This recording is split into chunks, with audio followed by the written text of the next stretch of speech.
Clear. চলো next অঙ্কের দিকে।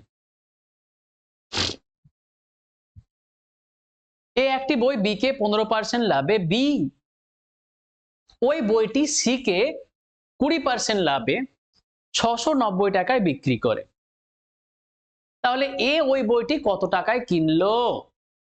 দেখো এখানে কি বলেছে, এ একটি বই বি কে বিক্রি করছে, বি আবার সেই বইটি সি কে বিক্রি করছে।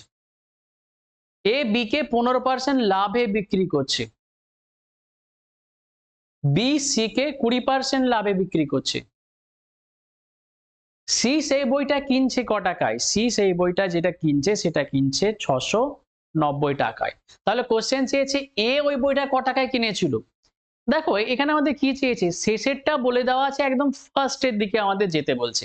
শেষের বলে দেওয়া আছে, আমাদের একদম ফার্স্টে যেতে বলছে। তাহলে আমরা কি করব এখানে? এই যে এই রকম জিনিস যখনই বলবে যে শেষের বলে দেওয়া থাকবে একদম ফার্স্টে যাও, তখন আমরা এই যে শেষের থেকে শুরু করব। শেষেরটাকে প্রথমে লিখলাম 690 গুণ, দেখো শেষ থেকে প্রথমে যদি আসা হয় তাহলে উল্টানো। আমরা কি বলেছিলাম উল্টানো ব্যাপারটা কি? উল্টানো বলতে কি যোগ বা বিয়োগ নিচে হবে, যোগ বা বিয়োগ নিচে হবে। যোগ বা বিয়োগ বলতে কি এই যে 100 আর এই 100 আমরা উপর নিচে লিখি, যদি এই যে এই দিক থেকে বাঁ দিক থেকে ডান দিকে চাইতো তাহলে আমরা যোগ বা বিয়োগ উপরে করতাম।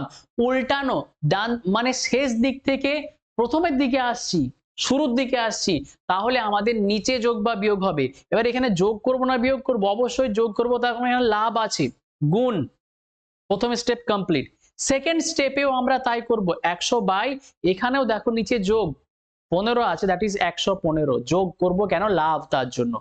আমরা 690 গুণ 10 বলছে 100 বাই 120 ইন্টু 100 বাই 115, এটা আমরা ক্যালকুলেশন করি। সরি,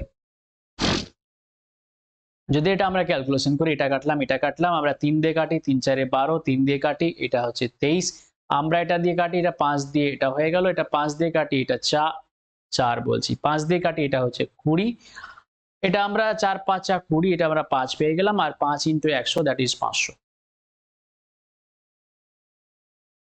বুঝলে? তাহলে যখন আমাদের এই শেষ থেকে প্রথমের দিকে আসবো তখন শেষ দিক থেকে শুরু করব, ওপরে 100 নিচে যোগ বা বিয়োগ হবে।